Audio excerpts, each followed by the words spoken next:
Next topic आपका ये है कि आपको ग्राफिकली इक्वेशंस को सॉल्व करना है। तो आपको लाइक 2 इक्वेशंस दे रखी है, ठीक है, और इसको आपको ग्राफ बना करके, इन दोनों इक्वेशंस का ग्राफ बना करके आपको इन्हें सॉल्व करना है, यानी बताना है इनके 1 सोल्यूशन होगा, मैनी सोल्यूशंस होंगे या कोई भी सोल्यूशन नहीं होगा। तो सबसे पहले अपन ग्राफ ड्रॉ कर लेंगे। तो x + 3y = 6 का मैं ग्राफ ड्रॉ करूँ अगर, तो मैं टेबल बना लूँगी x और y की वैल्यूज़ के लिए। x अगर मैं 0 लेती हूँ तो y मेरे पास 2 आता है, y अगर मैं 0 लेती हूँ तो x मेरे पास 6 आता है, x में अगर 3 लेती हूँ, ठीक है, तो y मेरे पास 1 आता है। इस तरह से मैं कुछ वैल्यूज़ निकाल लूँगी इनकी। सिमिलरली मैं 2x - 3y = 12 के लिए भी ऐसे कुछ वैल्यूज़ निकाल लूँगी। अगर मैं x 0 लेती हूँ तो y मेरे पास -4 आता है, y में अगर 0 लेती हूँ तो x मेरे पास 6 आता है। या आप इक्वेशन में रख के सॉल्व करके निकाल सकते हो ये वैल्यूज़। लाइक y को 0 रख दो, 2x = 12 बच जाएगा, उसको सॉल्व कर लो। तो इस तरह से आपको ये इक्वेशंस करनी है, ठीक है। अब मान लीजिए मैं ले लेती हूँ x = 3 ले लेती हूँ, तो मेरे पास 2 × 3 6, उधर जाके ये माइनस का हो जाएगा, तो -3y = 6 बच जाएगा, तो ये माइनस का 2 मिल जाएगा।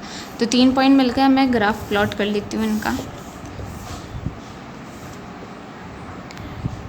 ग्राफ में आप 0 से स्टार्ट करोगे, 1 2 3 4 5, 1 2 3 4 5 6 7 8, -1 -2 -3 -4 -5 -6, -1 -2 -3 -4 -5 -6। तो अब आप ग्राफ प्लॉट कर लो। फर्स्ट का क्या था, x जब 0 है तो y = 2 है, जब y 0 है तो x = 6 है, और जब x 3 है तो y = 1 है। तो आपके पास ये ग्राफ, एक लाइन आ गई, ठीक है, जो कि किसकी है, x + 3y = 6 की लाइन है, ठीक है। अब इसी तरह से आपको दूसरा लाइन ड्रॉ करना है। x जब 0 है तो y -4 है, तो यहाँ पे आएगा ये। x जब 6 है तो y 0 है, ठीक है, यहाँ पे आएगा ये। और x जब 3 है तो y -2 है। तो इस तरह से ये लाइन आपके पास एक आ गई। इस ग्राफ से आपको क्या पता चल रहा है, ये दोनों लाइन सिर्फ एक ही पॉइंट पे मीट करती है, जो कि है x = 6, y = 0। x, y इनका ये पॉइंट है, इस पॉइंट पे ये लाइन इंटरसेक्ट कर रही है, तो इनका क्या है, एक ही सोल्यूशन है, ठीक है। ये लाइंस कैसी है, इंटरसेक्टिंग लाइंस है, इनका एक ही सोल्यूशन है, ठीक है, सिंगल सोल्यूशन। इस तरह से आपको ग्राफ ड्रॉ करके सोल्यूशंस बताने हैं कि जो भी इक्वेशन दी है उसके कितने सोल्यूशन एग्जिस्ट करते हैं। समझ में आया, ठीक है। यही तरीका है इसको सॉल्व करने का।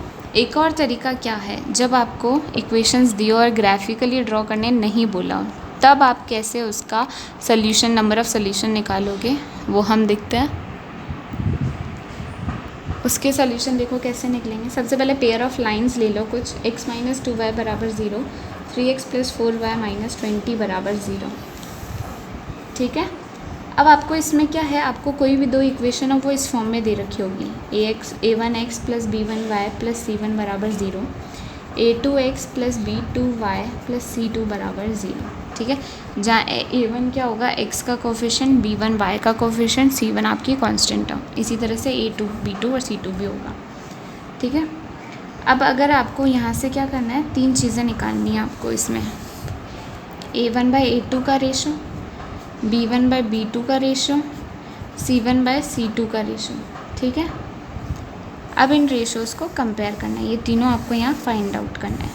तो सबसे पहले आप फाइंड आउट कर लो। इसमें आपका a1, यहाँ पे a1 कितना है, 1, क्योंकि कुछ भी नहीं है, और a2 कितना है, 3, तो 1/3 आ गया। b1 कितना आ रहा है, -2, b2 कितना आ रहा है यहाँ से 4, c1 कितना आ रहा है, 0, और c2 कितना आ रहा है, -20, ठीक है। आपके पास रेशोज़ आ गए।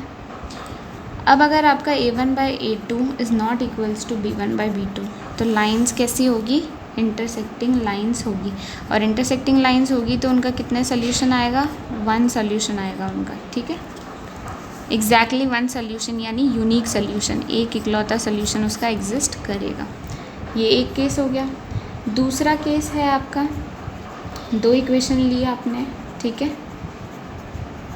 इसमें आपको A1/A2 निकालना है जो कि आपका 2/4 आ रहा है, B1/B2 3/6 आ रहा है, C1/C2 -9/-18 आ रहा है। ठीक है, तो सारे के सारे तीनों के तीनों यहाँ सेम आ रहे हैं। A1/A2, B1/B2, C1/C2 की तीनों की वैल्यू 1/2 आ रही है जो कि बराबर आ रही है। ठीक है, तो ये लाइंस भी कैसी हो गई, इनफाइनाइटली मैनी सोल्यूशन हो गए इसके। ये लाइंस पैरेलल है, सॉरी कोइंसिडेंट है। ठीक है, इनफाइनाइटली मैनी सोल्यूशन हो जाएंगे। ये लाइंस कैसी है, कोइंसिडेंट, यानी एक दूसरे के ऊपर आती है। ये दोनों लाइन एक ही है, इसलिए इनके क्या हो गए, इनफाइनाइट सोल्यूशन हो गए। ठीक है, थर्ड केस आपका क्या है,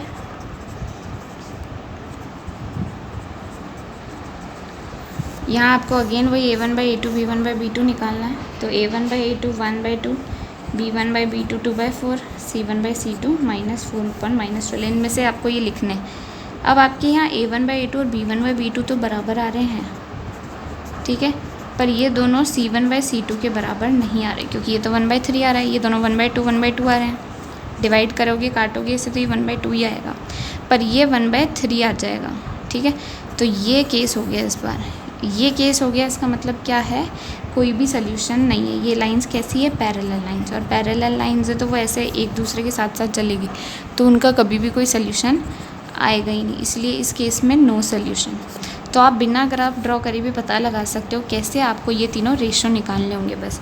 तो आप सीधा इक्वेशन में जो भी दिया है उससे रेशो कैलकुलेट कर लो, देख लो कौन सी कंडीशन बन रही है, ये दोनों बराबर नहीं है, या ये तीनों बराबर है, या दो बराबर है और एक नहीं है।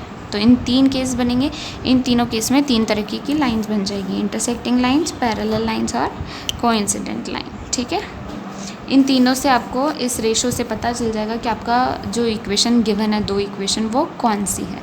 तो सिमिलरली हम अगर ये वाला इस क्वेश्चन में करें, A1/A2 कितना आ रहा है, 1/2, B1/B2 आपका कितना आ रहा है, 3/-3, C1 और C2 आपका कितना आ रहा है, -6/-12। ठीक है, C1/C2 लिखने के लिए ध्यान रखना, पहले आप इन इक्वेशंस को ऐसे लिखो, x + 3y - 6 = 0, 2x - 3y - 12 = 0। इन दोनों इक्वेशन में से ये रेशो निकाले आपने, रेशो निकाले अपन ने, देखा A1/A2 बराबर नहीं है B1/B2 के, ना ही C1/C2, कोई भी बराबर नहीं है। ठीक है, ये बराबर, ये दोनों बराबर नहीं है, बट 1/2 - 6/- 12 के बराबर है। तो ये दोनों तो बराबर नहीं है अपना, A1/A2 is not equals to B1/B2। तो ये अपना कौन सा केस बन गया, इंटरसेक्टिंग लाइंस वाला केस बन गया। इसलिए इसमें एग्जैक्टली एक सोल्यूशन, यूनिक सोल्यूशन जो है वो एग्जिस्ट करेगा। समझ में आया? इस तरह से जो है ना आपको ये सॉल्व करनी है ग्राफिकल इक्वेशंस। ठीक है, तो आपकी एक्सरसाइज 2 इसी के बारे में थी, बस ये दो ही टॉपिक है। एक तो ये टेबल आपको याद रखनी है, ग्राफ प्लॉट करना आना चाहिए। तो ग्राफ प्लॉट करके तो आप इजीली बता दोगे कि सोल्यूशन कैसा है, वो लाइंस कैसी आ रही है। बट ये वाली चीज़ जो आपके लिए नई है, तो ये वाली टेबल आपको ध्यान रखनी है कि कौन सा रेशो किसके लिए होता है। ठीक है, कौन सा रेशो इंटरसेक्टिंग के लिए होता है, कौन सा रेशो कोइंसिडेंट के लिए होता है, और कौन सा रेशो पैरेलल लाइंस के लिए होता है। समझ में आया?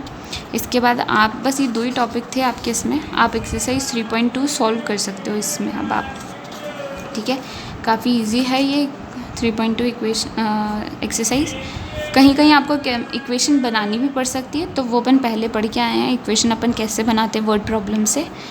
ठीक है, तो ये एक्सरसाइज अब आप कर सकते हो। तो आई होप समझ में आ गया होगा आपको। अब आप इनकी प्रैक्टिस कर लेना, उसके बाद आपको होमवर्क जो है वो नेक्स्ट क्लास में तो भेज ही दिया जाएगा। ठीक है, तब तक आप प्लीज़ इसकी प्रैक्टिस कर लेना ताकि आपको बेटर समझ में आए, कोई भी कॉन्सेप्ट में अगर आपको डाउट हो रहा हो तो। ठीक है, थैंक यू।